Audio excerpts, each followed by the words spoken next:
Long time no see, Darcie. Welcome back to the show. Thank you. So good to be here. Yeah, so you were our guest back in episode 187, and I want to catch our listeners up. So back then, you had just started Client Surge, and I think you had signed your first client through Client Surge either that very day or the day before. We were right on the heels of that. Does that sound accurate? That's exactly right. It was the day before. Yeah. Right. So it's now, time has passed. You've finished your surge. We're actually recording this at the end of January 2024. And I thought it would be really helpful to bring you back on the show to take folks behind the scenes of what it's like inside of Client Surge. So whether you're considering joining Client Surge or not, you're going to learn a lot in this episode, but specifically this episode is designed to help you really, as the listener, decide if this program is the thing for you or not. In either way, we want you to feel really good about that decision. So Darcie, thank you for joining me behind the scenes of Client Surge. I can't wait to share your journey with our listeners. Oh, thank you. Yeah, I'm excited to share.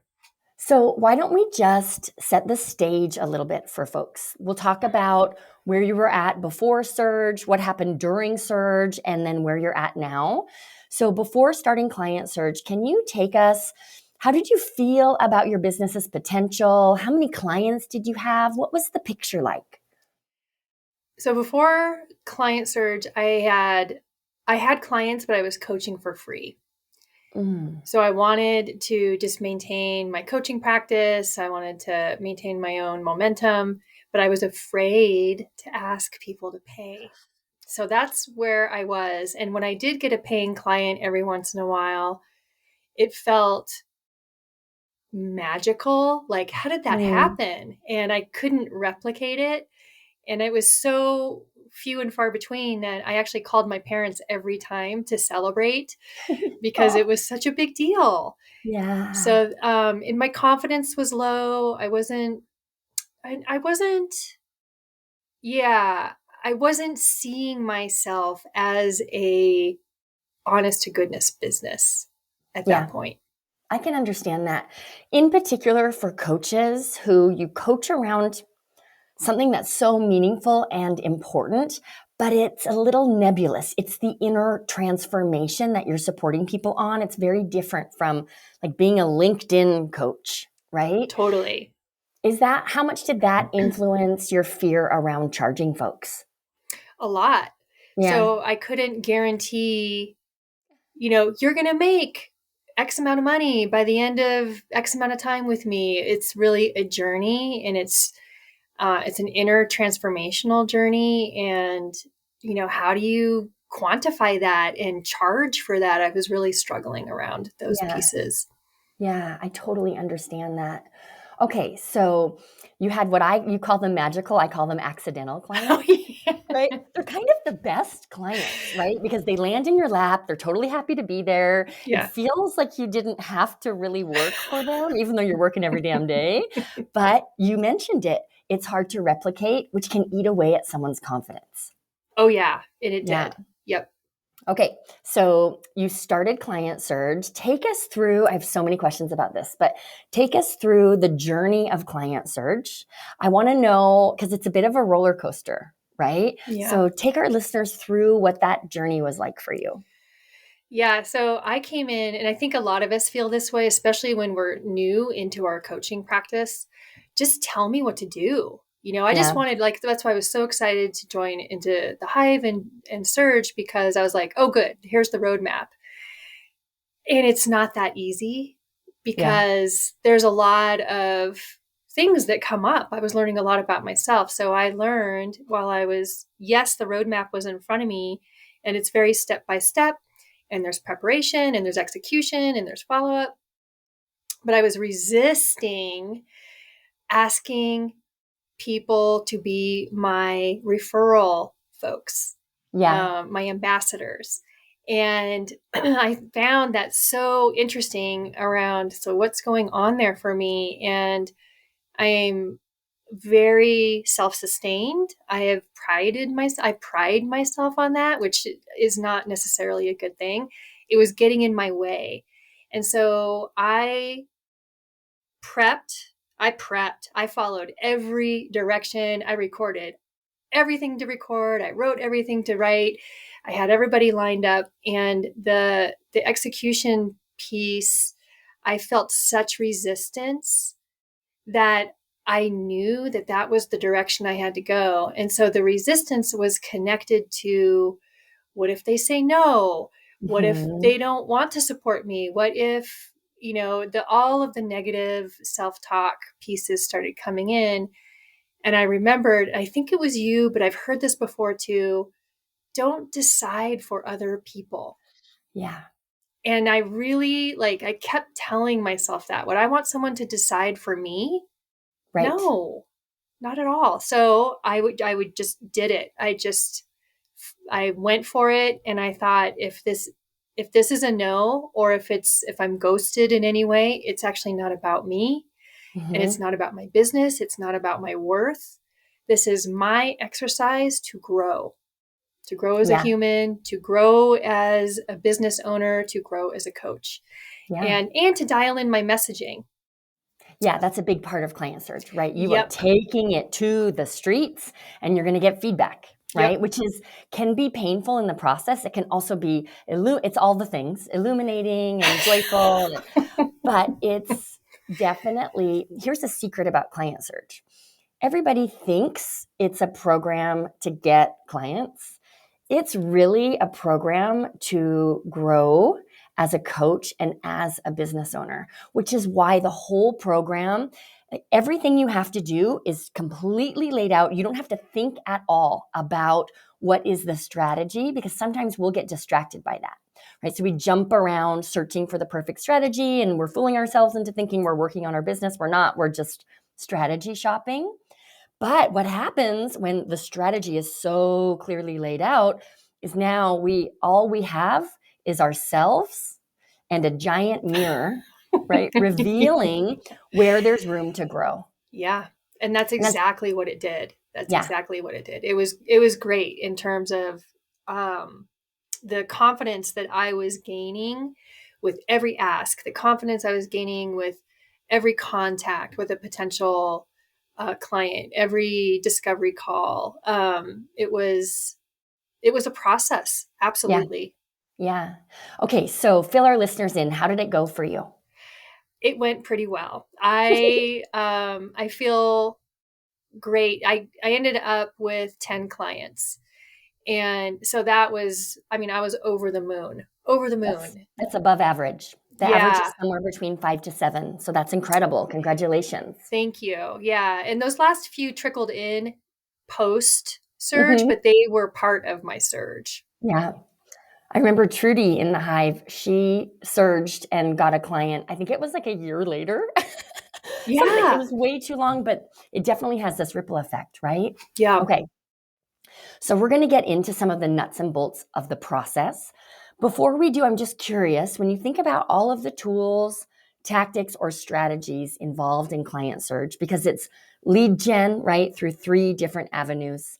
Then there's that whole process of once someone books a sales call with you, what do you do to nurture them so they show up ready to buy? Then Yeah. there's the follow up process. So if you had to pick one strategy that stands out in your mind today that was most helpful for you, what was it? And then I'm going to teach our listeners the strategy. Yeah. It was, I think, all the prep work that I had to go through in terms of inviting my ambassadors in, recording the BombBombs. So I was in written form, I was in video form, and what that forced me to do was to get super clear on who it is I serve, why I felt they were a good choice for me in terms of this Mhm. is why I thought of you.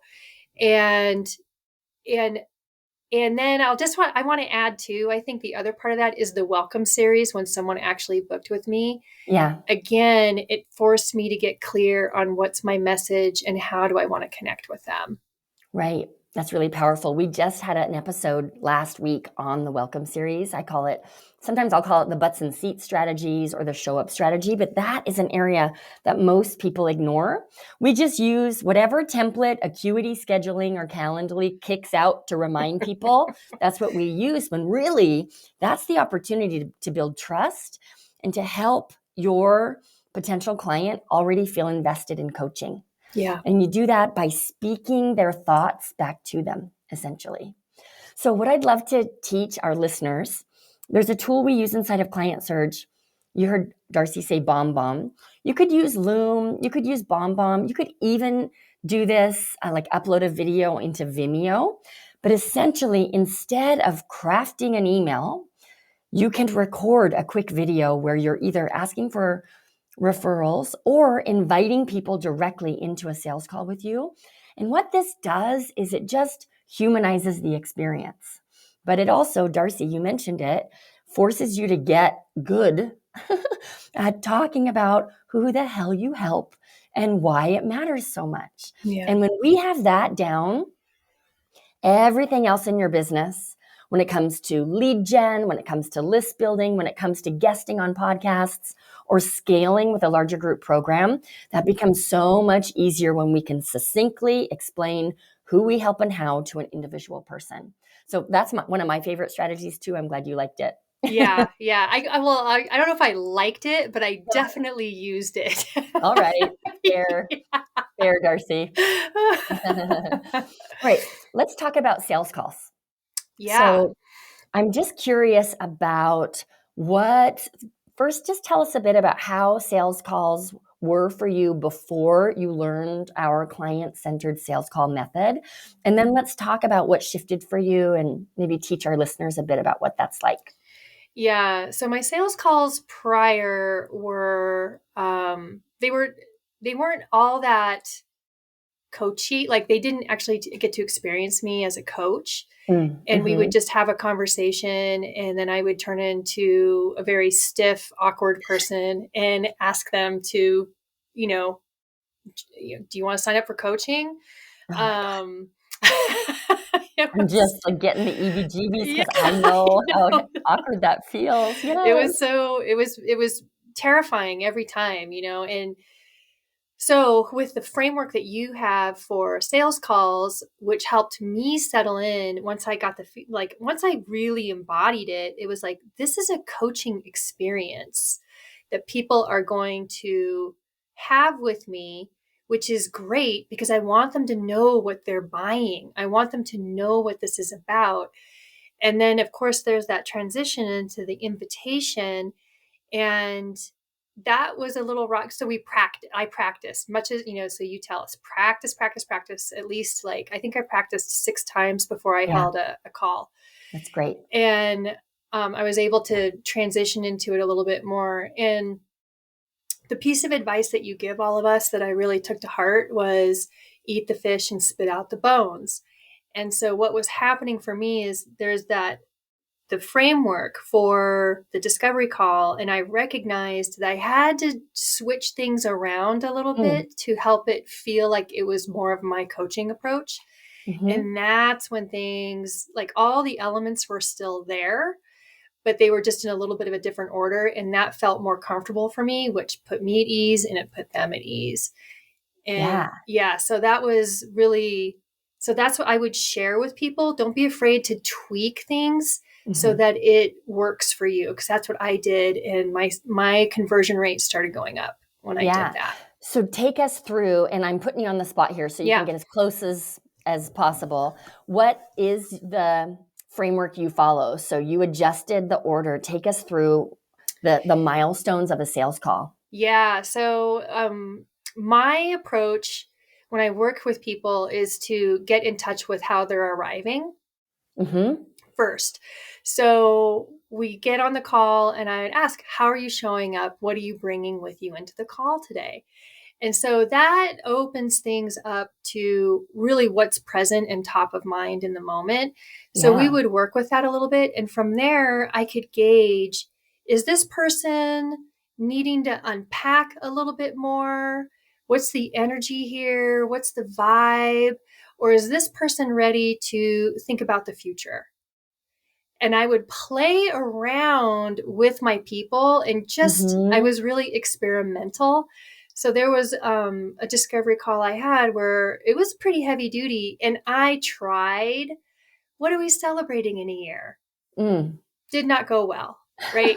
That person was not Right. ready for that. So I recognized, like, read the room Mm-hmm. and Wow. follow where the client is. And so that's where I adjusted. So the elements of, the what's going well, where are Mm-hmm. you feeling stuck internally, externally, what is it that you're working toward, or what is it that you want to let go of, and then what are we celebrating? So that celebration piece would come later rather than at the top. Oh, that's so intuitive of you. So, for our listeners, one of the things we start with the client search framework pretty early on in the conversation, we ask what I call a future focused question. And this is inspired by Dan Sullivan, where we want to take people into their future where the goal they're seeking to accomplish or their problem they're moving away from is solved.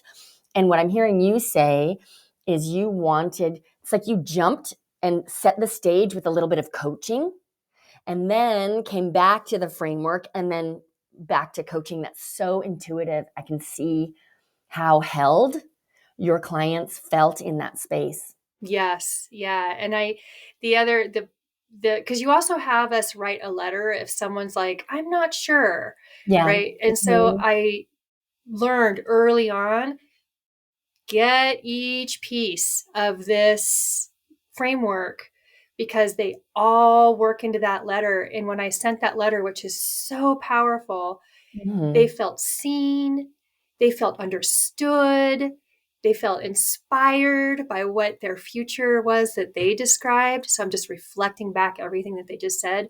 So that tool is, I mean, it's one of my favorites, Yeah. actually.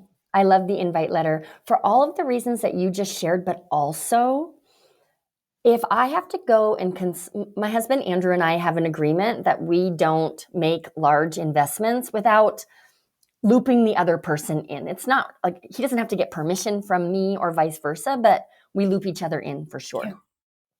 So if I have a discovery session with you and I have an agreement with my husband, even if I'm a hell yes for coaching, I got to go talk to him first. It's an entirely different conversation when I have a paper in my hands outlining here's what we talked about, and here's where you need support, and here's how my coaching fits in, and here's what we're going to work on together. Yep. Now we're having a really constructive conversation instead of me just operating on my vibes. Like, I really liked Darcie. It's going to be awesome. It's not helpful, right? Right, That's what right. I appreciate about the invite letter. Okay. Yeah, yeah. And it makes it Great. legit, right? It like, Yeah, right. yeah, Right. So this is something everybody you'll learn in Client Surge, but a simple framework. I kind of just shared it. What you want to do for those people who need to think about it, we're client centered. We want to give them that space, but we don't leave them alone with their thoughts because they will think themselves right out of taking care of themselves. Instead, we give them an invite letter where they can that serves as an anchor, reminding them of what it feels like to really go for the thing that they want. yeah. The other tool I would love to share when it comes to powerful sales calls is silence, right? It's so important. I'm not good at silence in general, but in particular, I can think early on before I developed the client surge framework, I would invite someone to be a client, right? And then not even give them a chance to answer me. It'd be like, so if you want to work with me, that'd be great. And then off I'd go saying, either offering a discount. And I have you done that where you hear yours? It's like you're out of body, right? I hear myself doing this, and it's always something like, "Well, for you, it's this price, and I don't know this person. Why did they just earn a discount?" Yeah. Anyhow, I'm either offering a discount or I'm telling them to go and think about it, robbing them of the decision right then and there. So for me, silence is one of the most powerful tools we have in our toolbox as coaches that makes us authentic salespeople. 100%.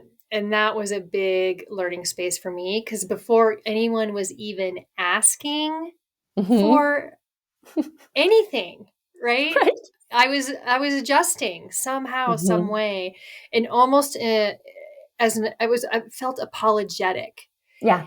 And so that was the shift for me, and that's where I am now. I am unapologetic. I am all about the client or the potential client making a decision because they feel good about it. Yeah. And it's fascinating how, the money objection, which is what I was practicing around a lot, was a big one. And I'm now much stronger. I think that's where the discount, like, oh, okay, well, for you, we can knock off Right. whatever.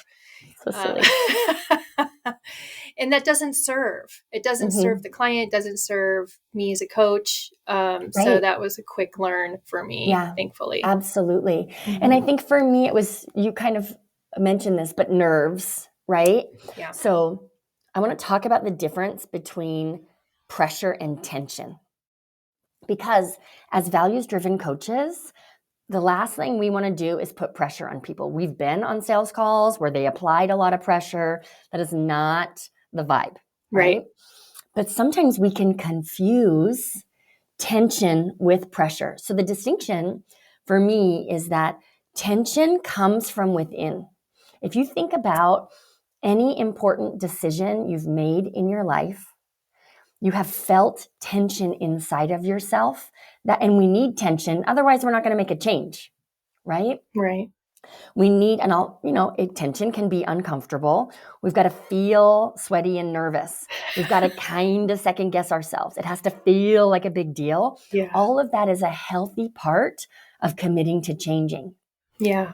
Pressure is when you hear bullshit like, well, if you really believed in yourself, you would make this investment and all that kind of crap. Yep. But we get it twisted, and if we sense, unless you have practiced this and have a framework, as soon as we sense tension, even our own, the instinct is to relieve the tension. And when we relieve the tension, we rob this person of making their own empowered decision. So this is where discounts come in, or over explaining details that don't matter at all, or telling people to go and think about it and not even giving them the chance to decide right then and there. Yeah. So that's such an important tool. Silence, right? Yes. And residing in the tension, because that's the thing the client needs to feel inside of themselves. Yes. Yeah. And me as a coach, right? Because tension is one of the ways in which change does take place. So Mm-hmm. being able to hold that tension in that call, but even in our coaching conversations, Right. it's kind of the same in a way. Yeah. Yeah. You're so right. So I have a question about that. When you think about before, when you'd have these accidental clients come in, or you'd have sales calls where you were a sales robot, Yeah. right? And now, do you find now that, how do I want to ask you this question? How much do you rely on coaching skills? Whether it's when you're coaching or when you're selling, how do your coaching skills play a role in your sales calls? In a big way. So Yeah. with the sales piece of it, there are more, I ask more questions, right? So if Mm-hmm. there's tension and, you know, yeah, but I don't know if I'm ready, or I don't have the money, or I don't, whatever it may be, I'll ask permission to, would it be okay if we explore that together right now? And most, no one has said no. Right. So I just ask more questions. And in that framework of, I'm advocating for you to know that you're in the place of making a really centered, solid decision, rather than one from a scarcity or lacking kind of place, or fear. Just like, let's just make sure fear's not driving the bus, Yeah. and get a good sense of what's going on here for you. Yeah. And whether or not they sign on, it's gone both ways for me, Mm-hmm. but it just feels good. I actually feel like I'm in my integrity in that. And if they say no, then that's okay. Then that's a great no. That's a good no. I'll take it. Yes. Then you did your job. Yes. Yeah. The Yeah. worst answer for me is let me go and think about it. Yeah. Right? Because then I really feel like I didn't serve that person. Yeah. Yeah. Yeah. And it's interesting. I did have one of those, and she ended up coming on as a client months later. Oh. But it was one of your follow-ups in Mm-hmm. terms of, I forget what the subject line was.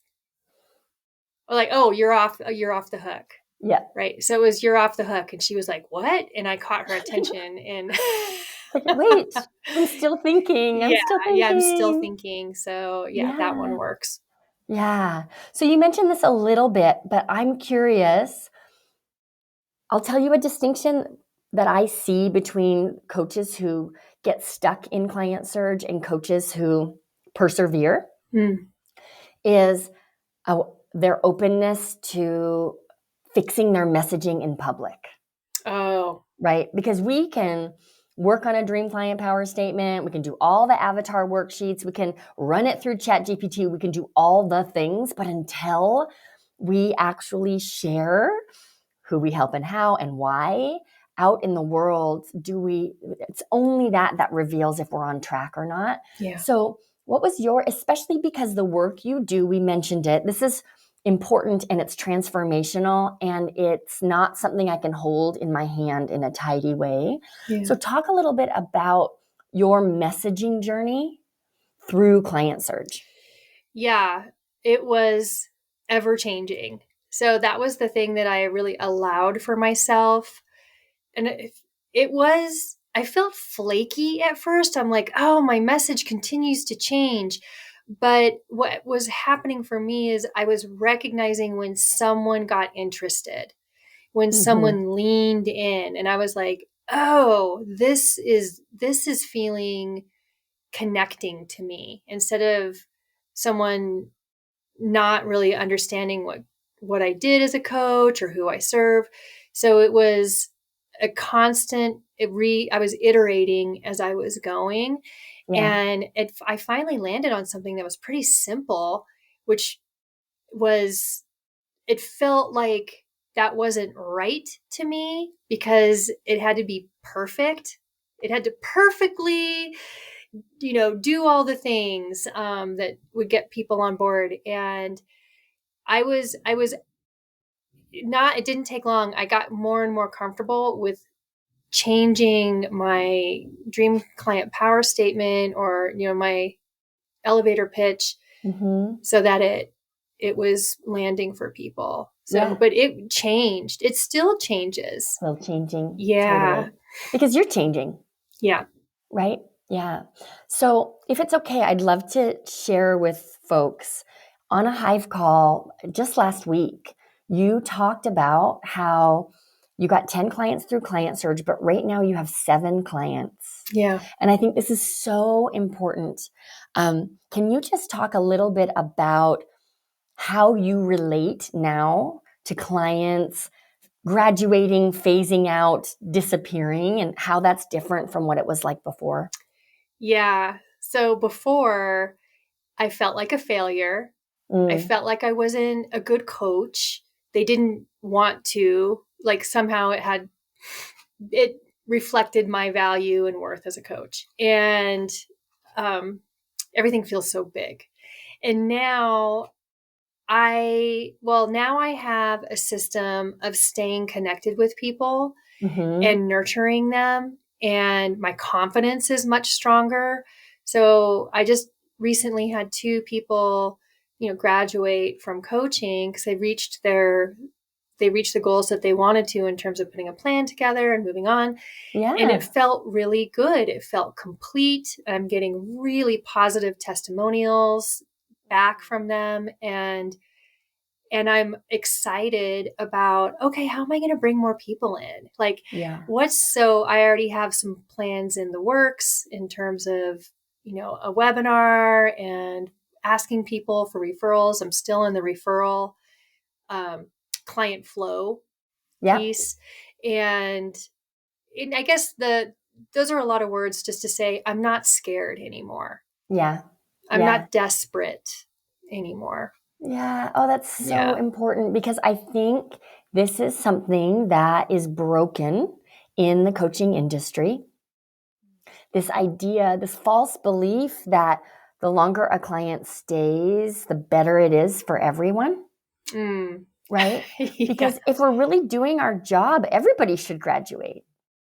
Yeah. Right? Yeah. And if you're afraid, you, me, whomever, if we're afraid about where's my next client going to come from, I really have to keep this for financial reasons. And those fears are real, but they cannot drive you forward, because that's just broken motivation, right? If we're really there to serve the client, and just like you, now you've got a system you can fall back on. Yeah. So we're no longer afraid of missing out on the money or being a bad coach. I feel like every coach should set the intention that every client graduates. Isn't that the point? That's the point. And I tell people that. I was like, and I think, I have a therapist. I'm all down with therapy, but I could be with her for the rest of my life, right? Uh-huh. Like that's just how that works. And I tell people, my goal is to coach you out. Like that's what we're going for. So let's do and there that. are circumstances where we can coach people up. Like I've had private clients stay with me for 6 or 7 years. Yeah. But that's because we're meeting every milestone. And what it does is open up excitement about the next milestone and the one after that. But that's totally different than what we're talking about here. I love that too. Coach them up. That's great. And I just want to share too, I think the other piece, and you keep saying this, and I just want to put a point on the tip of this, is that client-centered focus is everything.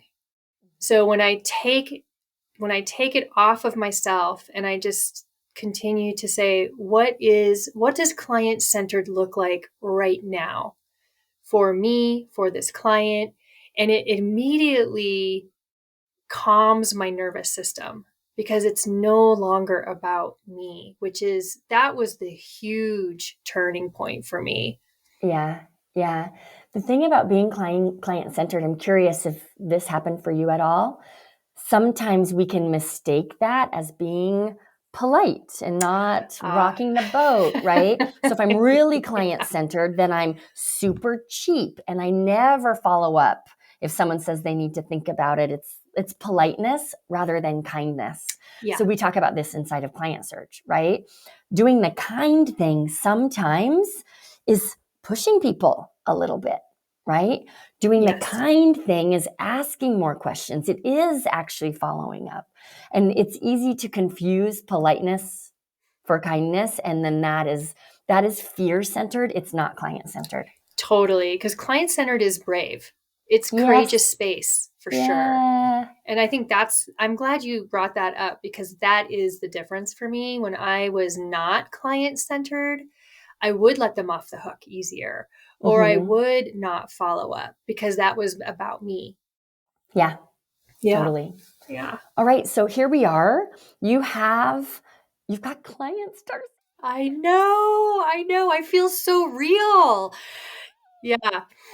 Oh, it's so great. Yeah. I just remember meeting you, and it hasn't been that long, but yeah, you've got a legit business on your hands, my friend. So what does that mean for you? Now that you know how to find clients when new level, new devil, right? Yeah. Now that you know how to find clients when you want them, what's on the horizon for you in your business?